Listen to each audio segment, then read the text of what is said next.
itu sama dengan N kali N minus 1 faktorial. Ya. Untuk N ini lebih dari 0 ya. Untuk N lebih dari 0. Nah, kemudian secara notasi pemrograman, ya, caranya adalah faktorial 0 itu pasti sama dengan 1. Kemudian faktorial N sama dengan N kali faktorial N min 1. Nah, kalau misalnya ini ada faktorial 5, ya, maka faktorial 5 sama dengan 5 kali faktorial.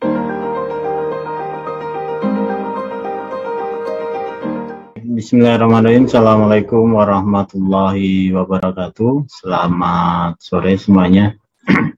Kembali lagi kita bertemu pada hari ini, pertemuan ke-6 di mata kuliah Logika dan Algoritma. Baik, sebelum kita lanjutkan mata kuliah kita, pertemuan kita pada hari ini, mari kita berdoa terlebih dahulu menurut agama dan kepercayaan kita masing-masing.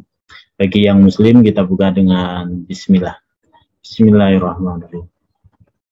Semoga dengan doa kita tadi menjadikan kita belajar lebih mudah, lebih mendalami dan juga dimudahkan ilmu yang akan kita terima.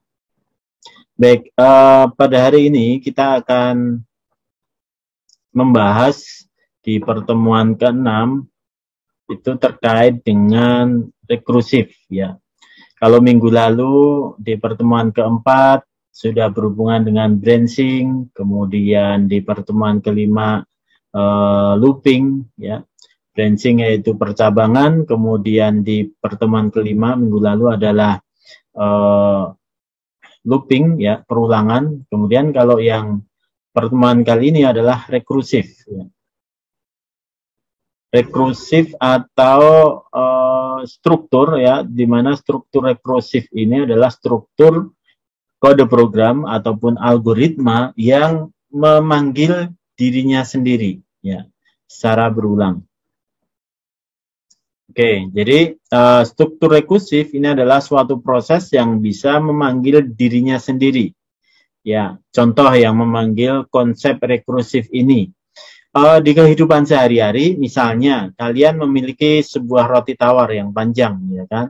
Nah, bagaimana supaya roti tawar itu dipotong-potong menjadi tipis-tipis? Nah, itu adalah konsep rekursif. Jadi ketika satu roti itu belum dipotong habis dalam bentuk tipis, ya kan?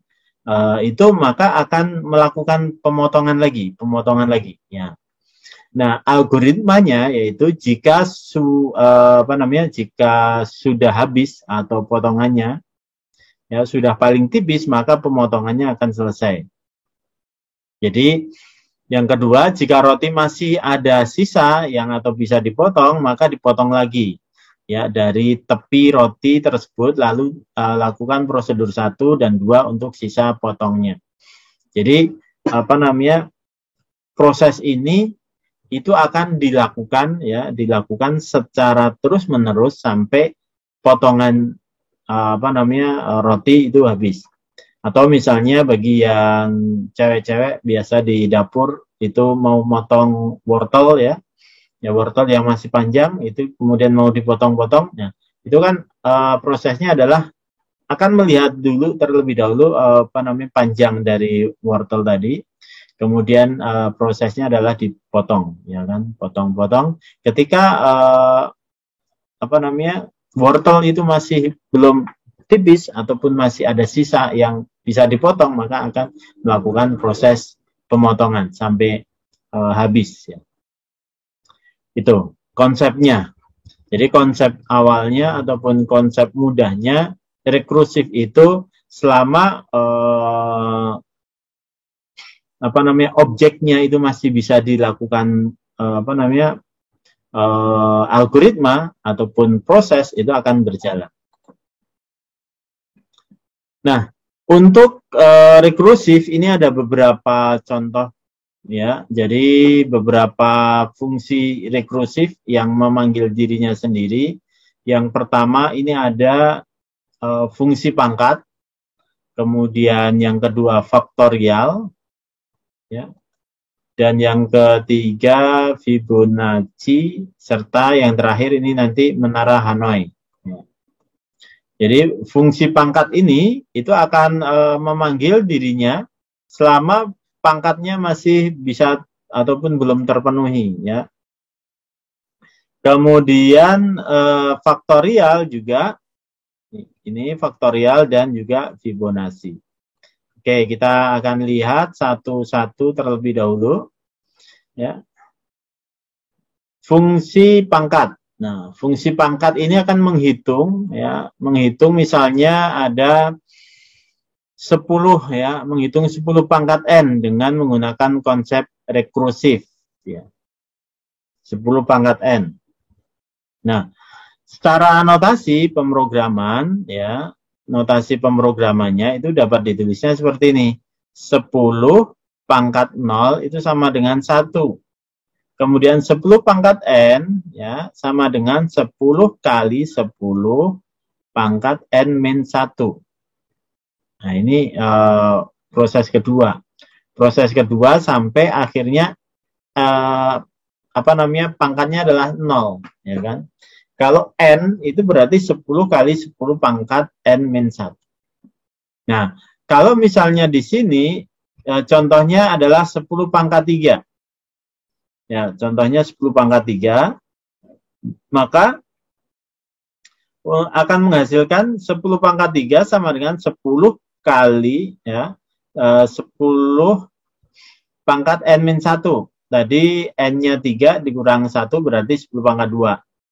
Kemudian akan dipanggil lagi 10 pangkat 2, di sini masih ada, ya, 10 pangkat 2 kali, sama dengan 10 kali 10, N-nya adalah 2 min 1, jadi tinggal 1, ya.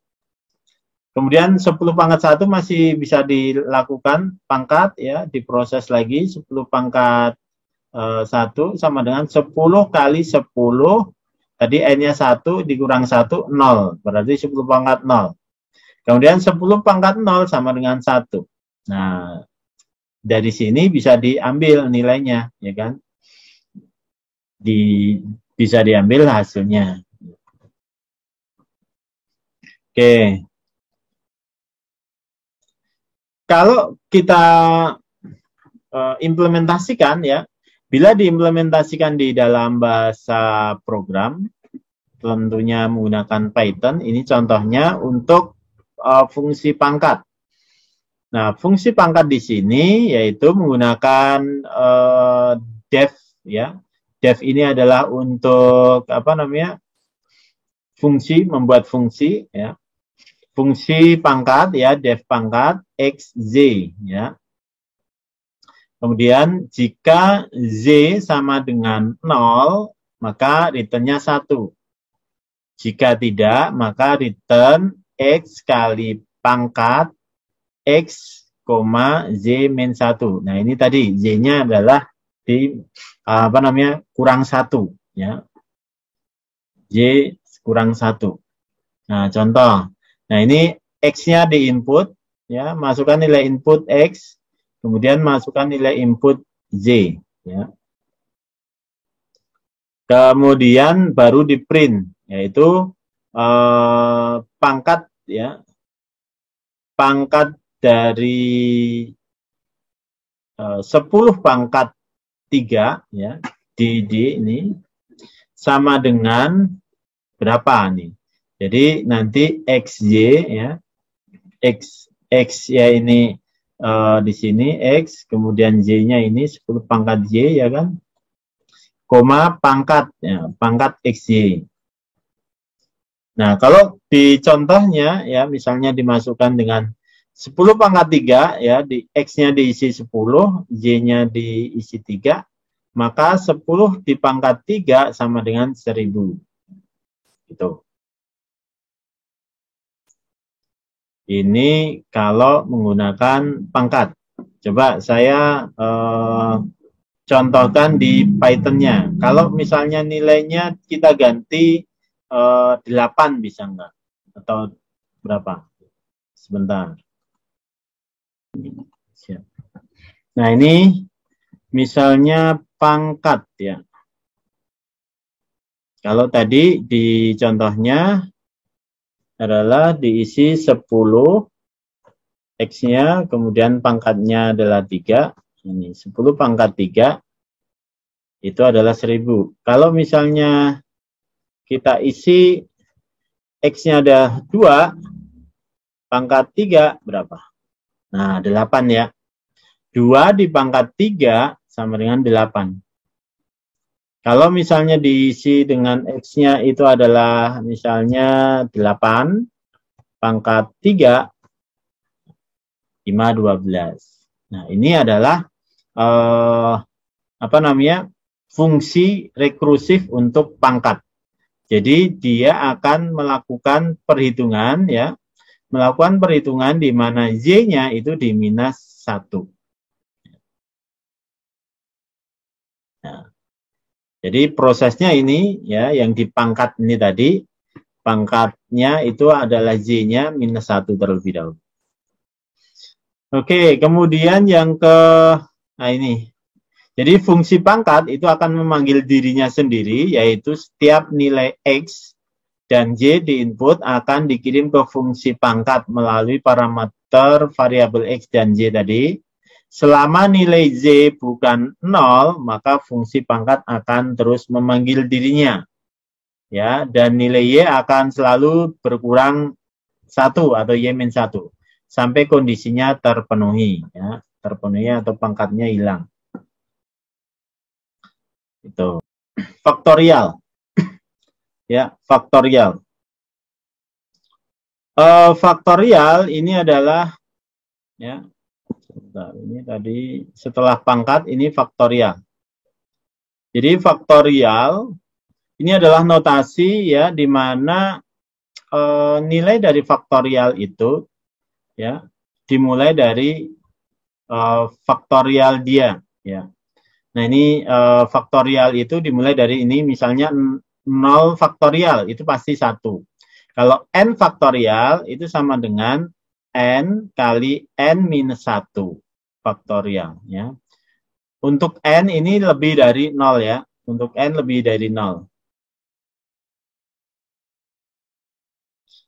Nah, kemudian secara notasi pemrograman ya, secara notasi pemrograman caranya adalah faktorial 0 itu pasti sama dengan 1.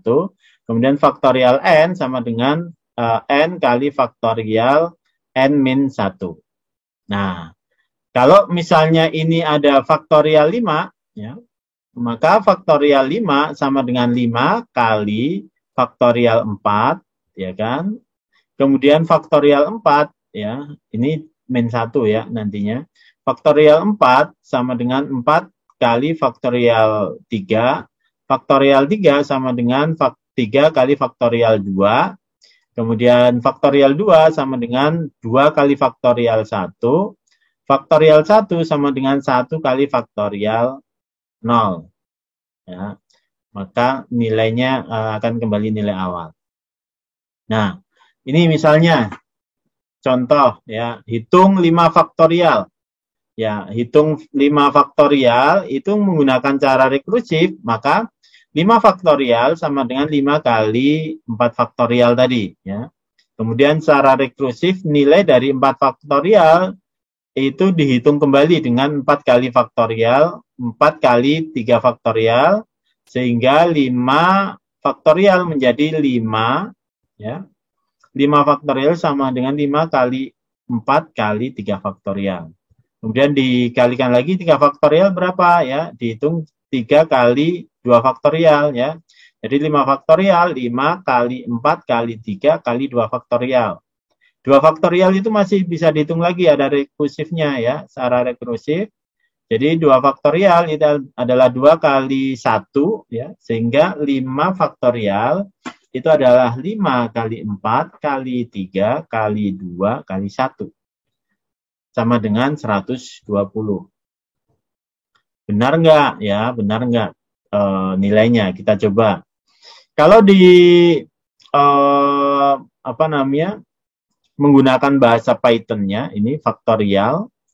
Jadi ini def tadi fungsi faktorial A. Jika A sama dengan 1, return A. Kalau dia sama dengan 1, kembali. Ya. Tapi kalau tidak, ya maka A kali atau faktorial A-1. Nah, ini A-1 di sini nih. Ini kan memanggil dirinya sendiri, memanggil faktorial sendiri ini. Gitu. Selama ini A 0 atau 1, maka keluar. Nah, contoh ini bilangan input, ya, masukkan bilangan. Nah, ini misalnya 5, ya, 5 faktorial, ya. 5 faktorial sama dengan hasilnya 120, kalau 6 faktorial 720. Kita coba di bahasa Python-nya tadi. Faktorial, ya. Nah, ini faktorial. Menggunakan fungsi, ya, fungsi faktorial A.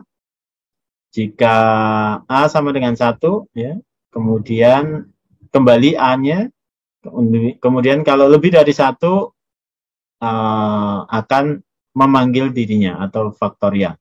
Coba dijalankan, bila diisi nilainya 5, nah, ini 5 faktorial adalah 120. Kalau diisi tadi contohnya 6, 720. Kalau diisi faktorial 2, nah 2 faktorial adalah 2. Kalau diisi 3 misalnya adalah 6. Itu ya. Ini faktorial. Kemudian bagaimana sih fungsi faktorial ini? Jadi fungsi faktorial ini adalah fungsi rekursif karena memanggil fungsi dirinya, ya. Pada saat dijalankan, program akan meminta atau memasukkan bilangan pada variabel bilangan, kemudian bilangan tersebut akan dikirim ke fungsi faktorial lewat parameter A. Selama nilai A tidak sama dengan 1, maka fungsi faktorial akan terus memanggil dirinya sendiri, ya, atau perulangan akan berhenti jika atau ketika nilai A ini sama dengan 1. Ini faktorial. Nah, kemudian yang ketiga dari fungsi rekursif adalah Fibonacci. Ya, Fibonacci ini adalah deret Fibonacci. Di sini contohnya dimulai dari 0, 1, 1, 2, 3, 5, 8, 13, dan seterusnya. Nanti ada deretnya, ya. Secara notasi pemrograman, jadi Fibonacci ini adalah Fibo 1 itu sama dengan 0. Fibo 2 itu sama dengan 1. Ya. Jadi Fibonacci ke-1 dan ke-2 itu 0, 1. Kemudian Fibonacci ke N, ya, sama dengan Fibonacci N-1. Ya. Ditambah Fibonacci N-2. Jadi untuk Fibonacci selanjutnya itu akan berdasarkan nilai N dikurang 1 ditambah N minus 2. Jadi ada 2 Fibo ini tadi, Fibo 1 dan Fibo 2. Nah, kalau menggunakan alurnya, jadi Fibo 5 misalnya, Fibonacci 5, maka akan menghasilkan Fibo 4 ditambah Fibo 3. Ya kan? Kemudian Fibo 4 ini dihasilkan dari Fibo 3 ditambah Fibo 2. Kemudian Fibo 3 itu adalah dari hasil Fibo 2 ditambah Fibo 1. Nah, ini udah terakhir, ya. Gitu. Nah, kalau dilihat ataupun menggunakan bahasa Python sama. Jadi membuat fungsi Fibonacci terlebih dahulu. Nah, jika N sama dengan 0 atau N sama dengan 1, return. Jadi kembali N-nya. Jadi kalau N-nya 1 atau 0, kembali. Kalau 0 kan kembali 0. Kalau 1 kembali 1. Kemudian kalau lebih dari 1, ya, maka kembali return-nya adalah Fibonacci N. Nah, ini kalau misalnya 2 kan min 1. ditambah Fibonacci n-2, n-nya misalnya 2 kurang 2, 0 ya, 0, ini tadi 1 dan 0. Nah, ini udah kembali di sini. Nah, misalnya di sini input, X-nya adalah input, masukkan batas deret Fibonacci-nya, maka akan di print Fibonacci menggunakan for i range ya, for i in range X. Kemudian print Fibonacci i n-nya spasi. Kita coba kalau menggunakan bahasa Python-nya. Yang Fibonacci misalnya diisi 5 ya. Deret Fibonacci 5. Jadi Fibonacci 5 0 1 1 2 3 ya. Fibonacci 5. Jadi kalau 1 2 3 4 5. Jadi n-nya 0 0, n-nya 1 1, n-nya 2 1 ya. Ya kan? Kemudian n-nya 3 2, n-nya 4 3. Nah, ini deretnya seperti ini. Kalau misalnya 7 misalnya. Kalau 7 ya ini sampai 8 nih.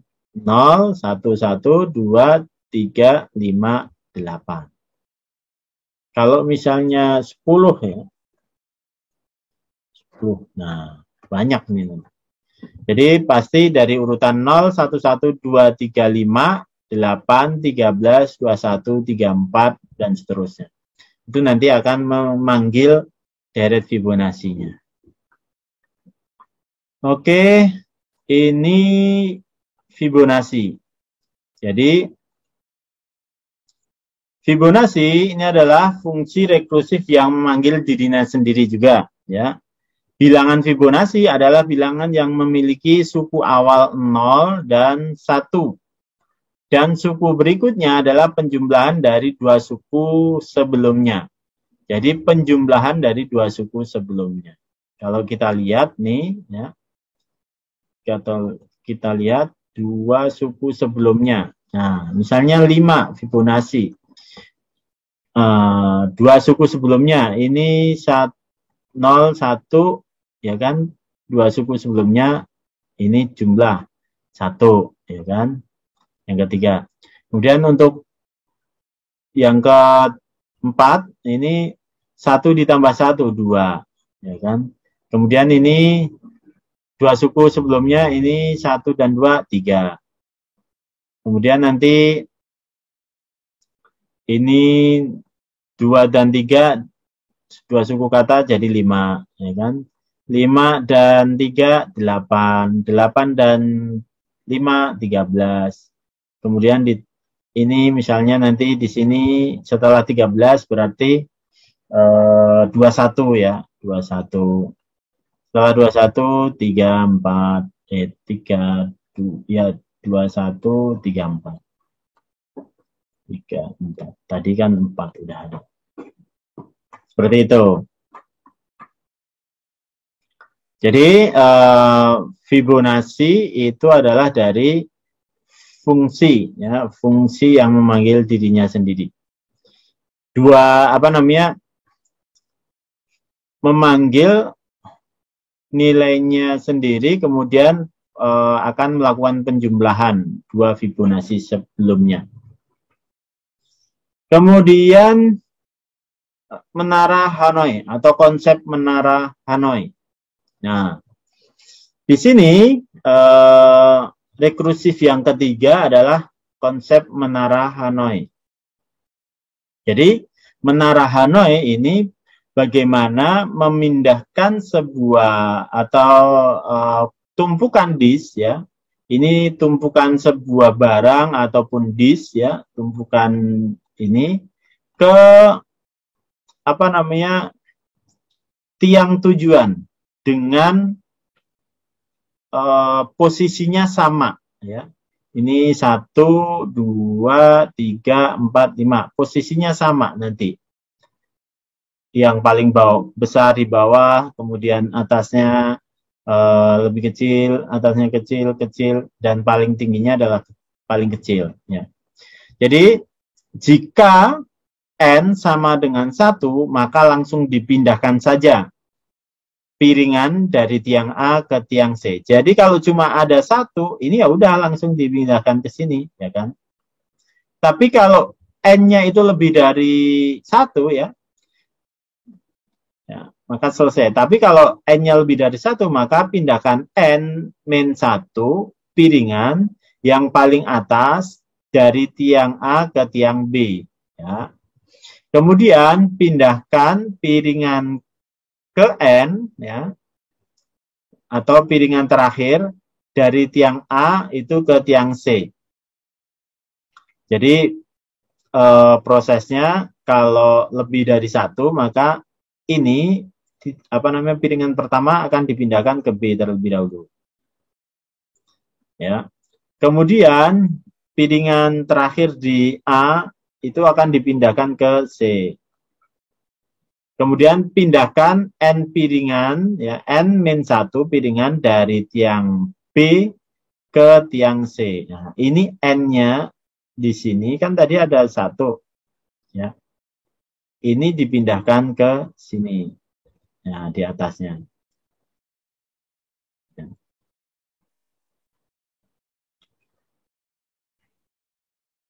Nah, langkah ini bisa diubah dengan notasi ini. Jadi ada menara, ya, jumlahnya berapa, piringannya, asal, bantu, dan tujuan.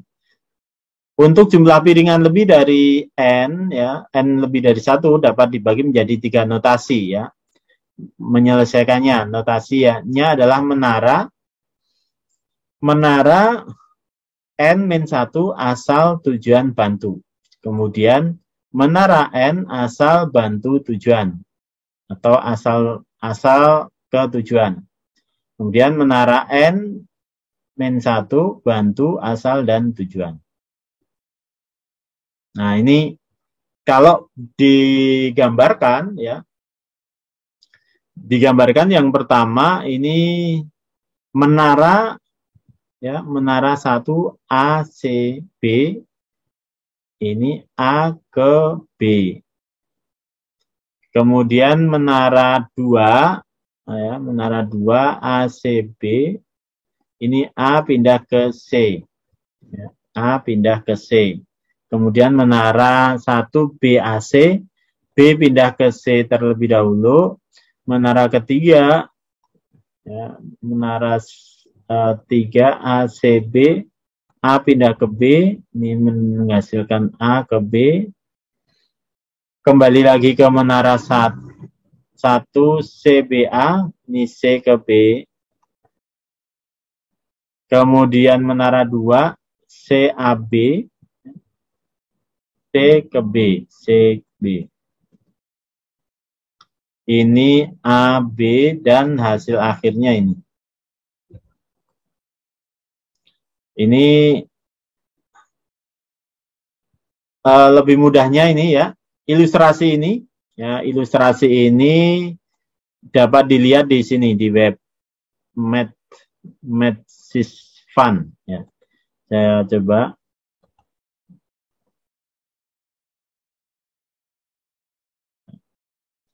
Jadi misalnya ada 3, ya. Misalnya ada 3 piringan, ya, ada 3 piringan yang akan dipindahkan ke ini tadi A, B, C misalnya. Nah, bagaimana cara solve-nya, ya? Yang pertama, kalau kita klik solve, nah, ya, nah, jadi prosesnya tadi yang pertama dipindah ke sini, kedua ke sini, ya kan, kemudian dipindahkan ke sini, kembali lagi ke sini, ya, sehingga ada prosesnya sampai 7 kali, ya, 7 kali perpindahan. Dengan 3 disk itu ada 7 kali perpindahan. Kalau misalnya disknya 4, ya, kalau disknya 4 ada berapa perpindahan? Ada berapa proses?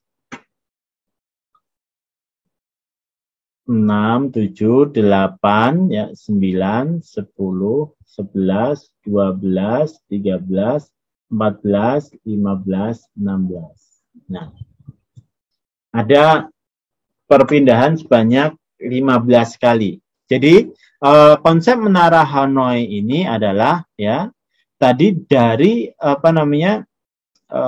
tumpukan yang awal, ya, di source ini atau tumpukan awalnya dipindah ke tujuan itu nanti dengan posisi yang sama, ya, dihasilkan posisi yang sama. Bagaimana kalau misalnya ini ada 5, ya, nah seperti ini 5, maka kalau kita klik solve ada berapa proses? Ya, prosesnya dilakukan seperti ini. Memang bolak-balik, ya, jadi supaya menghasilkan tumpukan yang sesuai. Nah, ini pindah.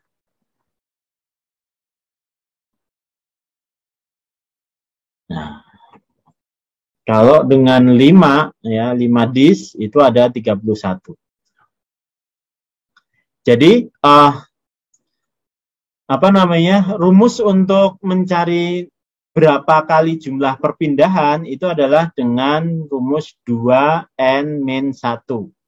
Ya, 2 pangkat n min 1. Jadi kalau misalnya ada 4 buah, ya, ada 4 biji, atau piringannya ada 4, 2 pangkat 4, 16, kurang 1, 15. Ya. Ini untuk contohnya dengan 5. Oke, nanti bisa dicoba, ya, untuk di Medfans ini silahkan kalian coba lagi. Oke, kemudian ini tadi saya belum perlihatkan. Nah, kalau rekursiv menara Hanoi menggunakan bahasa Python, nah ini contohnya. Ini menara Hanoi-nya N, menara asal, menara tujuan, dan menara bantu, ya. Jika N sama dengan 1, print, ya, pindahkan di 1 dari menara asal ke menara tujuan, ya, return, kemudian menara Hanoi, N-1 menara asal, menara bantu, menara tujuan. Menara, kemudian di print, kemudian kembali ke menara bantu, menara tujuan, menara asal. Nah, ini konsep ini adalah 3 konsep ini, ya, sesuai dengan yang ada di slide ini tadi. Jadi menggunakan konsep ini, 3 konsep ini. 1, ya, N, 2, dan 3. Jadi asal, tujuan, bantu, ya. Asal, tujuan, bantu, asal, bantu, tujuan, kemudian bantu, asal, tujuan. Nah, ini. Asal, tujuan, bantu, asal, bantu, tujuan, bantu, tujuan, asal. Nah, ini diputar-putar aja. Nah, kalau kita coba di sini, misalnya untuk input nilainya, misalnya disk-nya kita input berapa? 3, ya, misalnya 3 disk. Nah, prosesnya ini adalah, ya, pindahkan di 1 ke menara A, ya, menara A ke menara B, kemudian menara A ke menara C, ya kan? Kemudian dari menara B dipindah ke menara C, dari menara A pindah ke menara B, menara C ke menara A, menara C ke menara B, kemudian menara A ke menara B, atau menara tujuan. Nah, ini prosesnya berakhir. Nah, jumlah pemindahannya adalah 7 kali. Kita lihat 1, 2, 3, 4, 5, 6, 7. Ya. Jadi ini 7 kali proses ini sudah menghasilkan seperti yang dicontoh ini tadi. Sama ya, 7. Kalau misalnya disnya adalah 3. Oke. Baik, itu aja terlebih dahulu penjelasan dari saya terkait dengan rekursif materi hari ini. Bila ada yang masih kurang paham, silakan ditanyakan di grup WhatsApp. Ya. Untuk pertemuan hari ini saya rasa cukup. Terima kasih. Semoga bermanfaat. Assalamualaikum warahmatullahi wabarakatuh.